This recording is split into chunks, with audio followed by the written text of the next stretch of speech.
இந்த நாட்டிலே அண்மை காலமாக தொடர்ந்தேர்ச்சியாக இனவாத மதவாத சக்திகள் இந்த நாட்டிலே பல பிரச்சனைகளை ஏற்படுத்துகிறார்கள் என்று பார்த்தால் என் மீது கடந்த காலங்களிலே வில்பத்து காட்டை அழித்து நானும் என்னுடைய சமூகமும் குடியேறுவதாக, வில்பத்துக்குள் அழிவை ஏற்படுத்துவதாக, மிருகங்களை கொல்வதாக என் மீது அபாண்டங்களை என் மீதும் என் சமூகத்தின் மீதும் சொன்னார்கள்.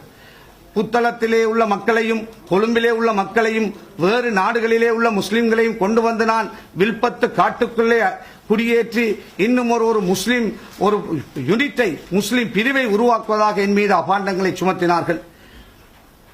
எனக்கு எதிராக பல வழக்குகளை தொடர்ந்தார்கள். எல்லாவற்றுக்கும் நான் முகம் கொடுத்தேன். இன்று முகம் கொடுக்கின்றேன்.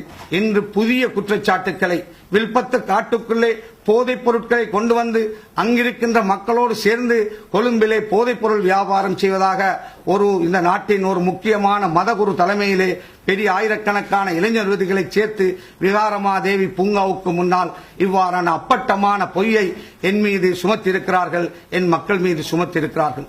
இந்த நாட்டிலே நானும் ஏனைய அமைச்சர்களைப் போல, ஏனைய பாராளுமன்ற உறுப்பினர்களைப் போல நான் அமைதியாக வாயை எதுவும் பேசாத ஒருவனாக பாராளுமன்றத்துக்குள்ளோ அல்லது வெளியிலோ இருக்கலாம்.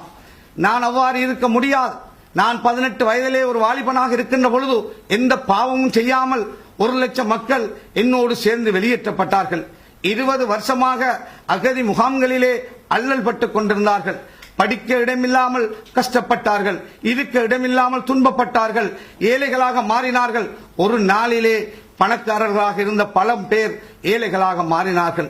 5 பில்லியன் ரூபாய் ஒரு நாளிலே இந்த மக்களுடைய சொத்துக்கள் பறித்தெடுக்கப்பட்டது அல்லது இல்லாமலாக்கப்பட்டது.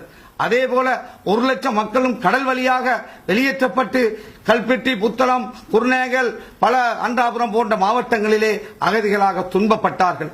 அவர்களிலே ஒருவனாக இருந்த என்னை இறைவன் பாராளுமன்ற உறுப்பினராக்கி, அமைச்சராக்கி, அந்த மக்களுடைய உதவியினால் ஒரு கட்சியுடைய தலைவராக வந்த நான் அந்த மக்களை சொந்த மண்ணிலே குடியேற்றுகின்ற நடவடிக்கைகளை முன்னெடுக்கின்ற பொழுது அதற்கு எதிராக பல சக்திகள் தொடர்ந்தேர்ச்சியாக நடவடிக்கைகளையும் தொடர்ந்தேர்ச்சியான பிரச்சாரங்களையும் சிங்கள ஊடகங்களிலும் ஆங்கில ஊடகங்களிலும் மிக மோசமான முறையிலே செய்து வந்தார்கள்.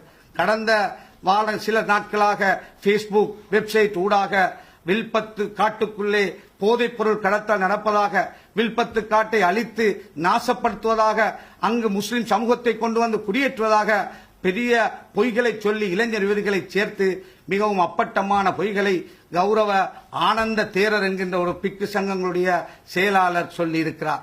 எனவே அவருக்கு நான் இன்று சவால் விடுகிறேன். நீங்கள் இந்த நாட்டின் மீது பாசம் கொண்டு, அந்த காட்டின் மீது பாசம் கொண்டு, இந்த சுற்றாடலின் மீது பாசம் கொண்டு உண்மையிலே இந்த மக்களை எல்லாம் அழைத்து போராடினது உண்மையாக இருந்தால் எந்த இடத்திலும் நீங்கள் வாருங்கள், உங்களோடு நான் பகிரங்கமாக விவாதத்துக்கு தயாராக இருக்கிறேன். நீங்கள் சொல்வது உண்மை என்று நீங்கள் முடியும் என்றால் நிரூபியுங்கள் என்று நான் உங்களுக்கு சவால் விடுகிறேன்.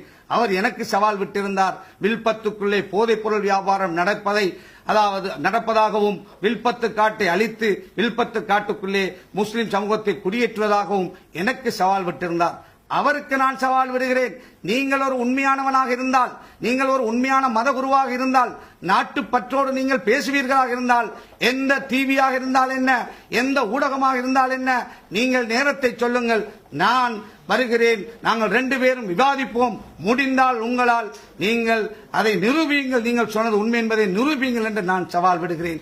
அது மட்டுமல்ல, ஏனைய பாராளுமன்ற உறுப்பினர்களைப் போல நான் இருந்து இந்த மக்களுடைய குடியேற்றத்தை தடுக்கெடுக்கின்ற நடவடிக்கைகளுக்கு நான் அமைதியாக பயந்து போனால் இந்த மக்களுக்காக பேசுவதற்கு யாரும் இல்லை. எனவே என்னை படைத்த அல்லாஹ் என்னோடு இருக்கிறான். எனவே நான் இந்த பயணத்திலே என்ன தடை வந்தாலும் நான் ஒருபோதும் விட்டுக் கொடுக்க மாட்டேன். என்னுடைய உயிர் போனாலும் நான் இந்த மக்களை சொந்த மண்ணிலே குடியேற்றுகின்ற விடயத்திலே எந்த விட்டுக் கொடுப்பும் எனக்கு கிடையாது. இந்த நாட்டு ஜனாதிபதி என்னை அழைத்து அமைச்சர் பதவியை விலகுமாறு சொன்னால் இந்த நிமிடமே நான் வெளியேறுவதற்கு தயாராக இருக்கிறேன். ஆனால் இந்த நாட்டிலே வாழ்ந்த மக்கள், வெளியேறிய மக்களை மீள்குடியேற்றுகின்ற இந்த நடவடிக்கையை நிறுத்துமாறு சொன்னால் நான் ஒருபோதும் ஏற்றுக்கொள்ள மாட்டேன். அதற்காக என்ன போராட்டத்தையும் அந்த மக்களுக்காக மட்டுமல்லாமல் இந்த நாட்டிலே வாழ்கின்ற சிறுபான்மை சமூகத்துக்கு எந்த அநியாயம் வந்தாலும் நாங்கள் விட்டுக் கொடுக்க போவதில்லை. அதற்காகத்தான் நாங்கள் கட்சி அமைத்திருக்கிறோம்.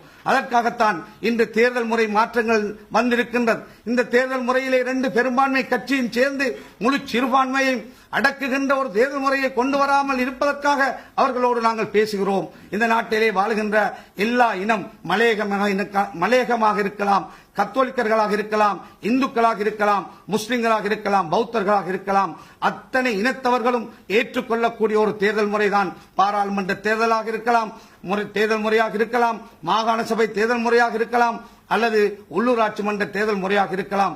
இந்த தேர்தல் முறைகள் எல்லாம் எல்லோரும் ஏற்றுக்கொள்ளக்கூடிய ஒரு முறைக்கு நாங்கள் எங்களுடைய ஆதரவை கொடுப்போம். அதற்கு மாறாக சிறுபான்மை சமூகத்தை அடக்கி ஒடுக்குகின்ற ஒரு தேர்தல் முறை திணிக்கப்பட்டால் அதற்கு எதிராக ஜனநாயக ரீதியான போராட்டங்களை நாங்கள் ஆரம்பிப்போம் என்பதை நான் சொல்லி வைக்க விரும்புகின்றேன்.